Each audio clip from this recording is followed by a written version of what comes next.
This, ladies and gentlemen, is Leo, the lion, proud trademark of Metro-Goldwyn-Mayer. Your roar has preceded those four famous words which signify the very best in motion picture entertainment. Metro-Goldwyn-Mayer present.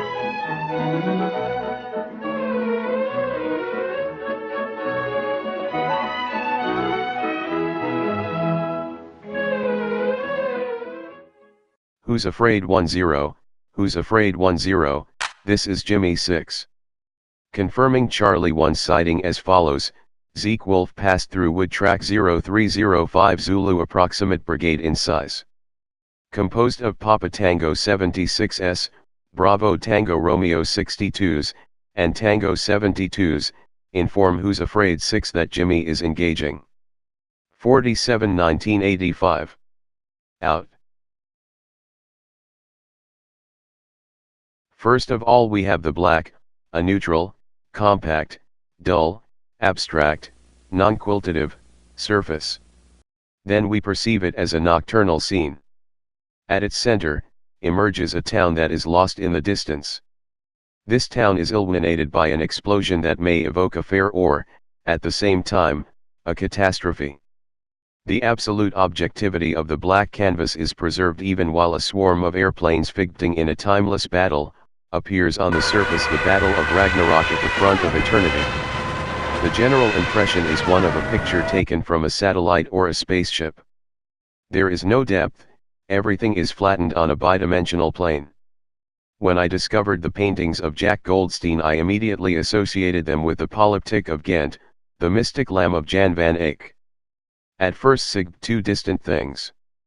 The Mystic Lamb shows the moment just before the outburst of apocalypse when time is held back and life is an endless instant. We filled the same time's perception in the artworks of Goldstein, a flattening of history, an instantaneous contemporaneity, as we experience day by day in the world of electronic information.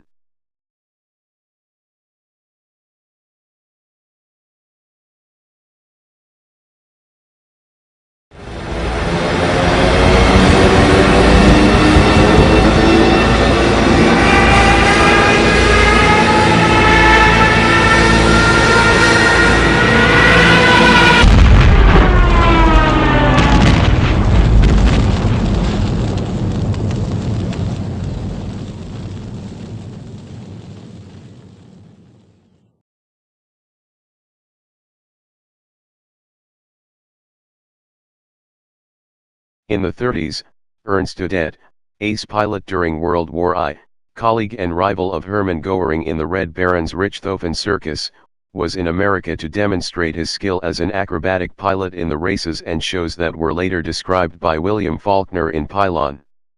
During his trip around the USA he had the opportunity of seeing the Hell Diver, a nosedive bomber that's just being tested by Curtiss workshops together with the P-4Q Warhawk, the shark muzzle fighter of Chennault Tiger's volunteers in China against the Japanese, the airplane which John Wayne flew in film of the same name. Back in Germany, Udet spoke of the Hell Diver to friend Leni Riefenstahl, who exploited the idea of hawk pouncing from the skies in the opening scenes of Triumph des Willens, the documentary of Adolf Hitler's flight towards the bloodthirsty Nazi choreography prepared for him by Albert Speer in the Nuremberg Stadium. Sunlight floods the land of the Germans. Clouds gather into clusters, rise up to form gigantic mountains, surrounded by silver and golden rays, they subside, flow, scatter like a fantastic eagle, an airplane flies through the air, onward rushes the mighty machine. The roaring rhythm of the motors outs into the winds, Nuremberg, Nuremberg, Nuremberg. Far below, the city is radiating. Boundless masses of people stare into the sky. There. The speeding shadow becomes larger, approaches. An airplane. The airplane. The Führer is arriving. Udet transmitted to Hermann Goering his enthusiasm for this new means of air attack, thus was created the Junker 87, better known as Stukas, the most famous German airplane of World War II, in whose clumsy and angular shape the bird Osprey stereotype, commonplace of aerial mythology, falquated its fullest expression. The Stuka's muzzle was sharp and aggressive, shaped like the beak of a predatory bird. Its wings, on which were painted the Crusaders' cross, were broken and pointed skywards to stress the nosedive. The bomb was stored between the wheels, which in their turn were held between two striking streamlinings which looked like claws. The enemy saw it plunging down from the sky like a dreadful hawk, as the scream of the motor operating at full throttle was carried to a paroxysm by a gadget which Udet had used himself in the funfairs, high-powered sirens whose name, inspired by the Nazis' taste for Nemesis, was the trumpets of Jericho. They were incorporated in the airplane structure and came into operation at the moment of the nosedive. The Stuka's career had begun, however, with a spectacular accident that can be considered as a warning of fate. In August 1939, a collective nosedive exhibition was planned before the Luftwaffe's highest-ranking officers. The group of spectators followed with binoculars as the clumsy airplanes climbed up into the first light of dawn. Then they saw them turn slowly towards their target and begin a long and vertiginous dive while the siren's howl became shriller and shriller. The pilots, forewarned of the existence of a stratus cloud at a height of almost 2,000 meters and of only a slight mist in the target's zone, plunged into a bank of fog which had suddenly gathered, forming a dense cloud about 1,000 meters high, and ended their dive, in perfect formation, exploding on the ground.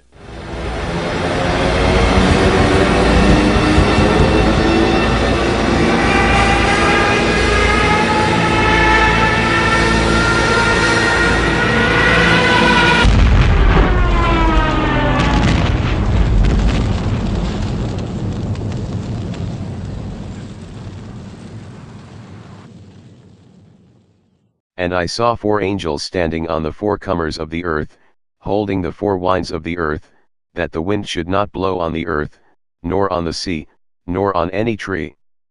And I saw another angel ascending from the east, having the seal of the living God, and he cried with a loud voice to the 4 angels, to whom it was given to hurt the earth and the sea, hear the sledges with the bells, silver bells. What a world of merriment their melody foretells. After this I beheld, and, lo, a great multitude, which no men could number, of all nations, and kindreds, and people, and tongues, stood before the Lamb, clothed with white robes, and palms in their hands, and cried with a loud voice, saying, hear the sledges with the bells, silver's bells, what a world of merriment their melody foretells.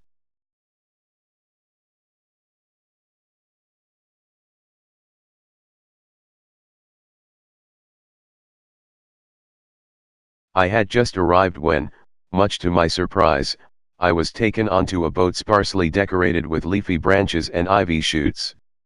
I did not know the other 10 odd people on board, except for my 2 friends whose guest I was, but at once I relaxed in the elated party atmosphere. 1 hour later, after a cruise through the canals in the darkening night, the boat swung among 1,000 others into the middle of Utica Canal, between the Church of the Redeemer and the rafts. Our wait, spent in conversation, jokes and in the pleasure of an improvised dinner, was not in vain. The fireworks display was magnificent, and filled the lagoon with explosions and lights. Then came a moment when, introduced by a barrage of fireworks that progressed like machine gun shots, a rocket happened to explode at the zenith over our heads. A flash, a sharp bang, then a fabulous spider projected innumerable legs from its brilliant center, forming a dome of light superimposed against the dome of the nocturnal sky. At the limit of our field of vision, the platform of boats from which the fireworks had been launched seemed to ignite throughout its whole length. Among faraway cries and panicked screams I heard someone whispering behind me, oh God, why have you abandoned me?" On an A1L American boat nearby, a shadow with outstretched arms jumped to his feet, with a scream, "Star Wars."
The four angels of the apocalypse from the four corners of the world, slow down motion.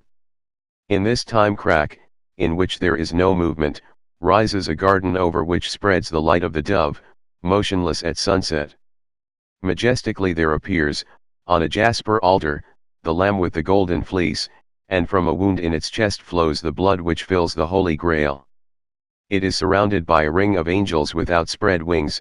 In adoration, 2 of them hold the cross, symbol of the axes of the world, and 2 others hold the crown and tongs, symbol of the wheel. 2 others shake their stables.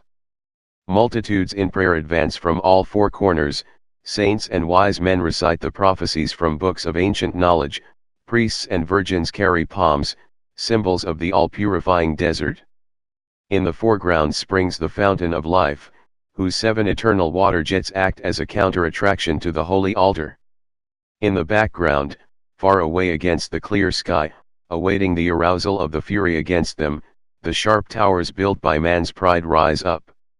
In another dimension, while a cherubic choir praises the harmony of the spheres, 4 knights bearing the insignia of the Teutonic cross restrain their anxious horses. Did Hubert van Eyck really exist? Or is he simply the double of Jan van Eyck, like Dr. Jekyll's Mr. Hyde? Certainly, if what we know of Van Eyck is the work of just one person, he has not produced anything else possessing to such an extent the visionary force of the mystic Lamb. The only evidence we have of Hubert is the quatrain on the external frame of the closed polytype. Pictor Hubertus Eyck Meyer quonemo repertus /incepit pondusqui iahans are secunda /professit letus iadosi vyd presfrida /versus sexta mi vos collicat actitari. This quatrain appeared only at the time of the restoration of 1823. It had previously been covered with a coat of green paint at an undetermined period, and this adds mystery upon mystery. We could venture as a hypothesis that Jan himself should have written the quatrain, or have had written it. The writing is not his own, in order to express a unique and unrepeatable inspiration.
Arrived at Karin Hall.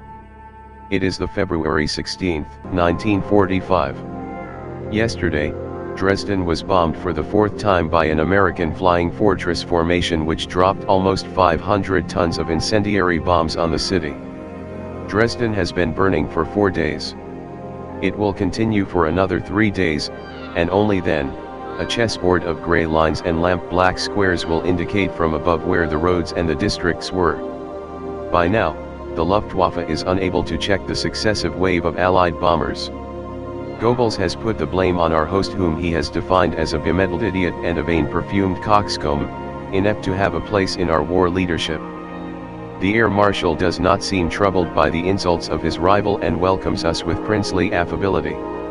Not for nothing, for we are the representatives of the future, of that same history to whose judgment he shall appeal at Nuremberg. At once our host takes us on a tour, whose immutable course has passed the test of 100 other occasions. First of all, the underground tomb of Karin, his first wife, companion of his early political struggles.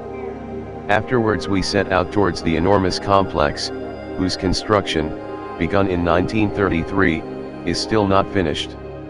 Having passed through the porch which is dominated by his crest, the fist of Thor holding the hammer, we enter into a large hall, about 50 meters wide. Hanging from the walls and overlapping each other are paintings from every collection in Europe. There are the works of Kranich, and of Rubens, but the Air Marshal, perhaps in order, by contrast, to bring out the stately immensity of the place, points out with satisfaction to a small Vermeer, Christ in the house of Martha and Mary. He tells us that it has been recently rediscovered nailed to the bottom of a wooden box. It was acquired through his agent Walter Andreas Hofer. The painting is the work of the famous counterfeiter Van Meegeren, but he doesn't know it, and thinks that it is authentic. Then, parlors follow each other. On the walls are hunting trophies, Gobelin tapestries, and more paintings. Our host acts as a guide, strutting up and down with childish enthusiasm, and with loud stamping of his boots, pointing out the various objects with his famous marshal's baton. He speaks of his projects to finish Hall and seems totally indifferent to the present war events. Of course all this is of little interest to us.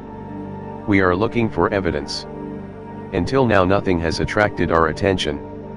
Then something happens. We go to the penthouse, under the big mansard roof. It is encumbered with a miniature railway network. The rails wind up and down over mountains and through forests reproduced with surprising accuracy. The air marshal sits down in front of a control board and the little trains begin to move. Suddenly held by invisible threads, nose-diving Stukas appear from above, dropping little wooden bombs which derail the trains. He is enjoying himself like a madman. His face, looking like that of a swollen fetus, is filled with happiness. His flabby body, rather like that of a fat old lady, shakes with laughter. He invites us to play with him. At last the bedroom. Behind an enormous bed, which could easily accommodate Snow White and the Seven Dwarfs, hangs an accurate reproduction of Van Eyck's Mystic Lamp. Or is it the original? Before we leave, the marshal approaches with a knowing look, and whispers the murderer is the gardener. Which, when declared by an accomplice, constitutes an important clue. Nevertheless the inquiries continue.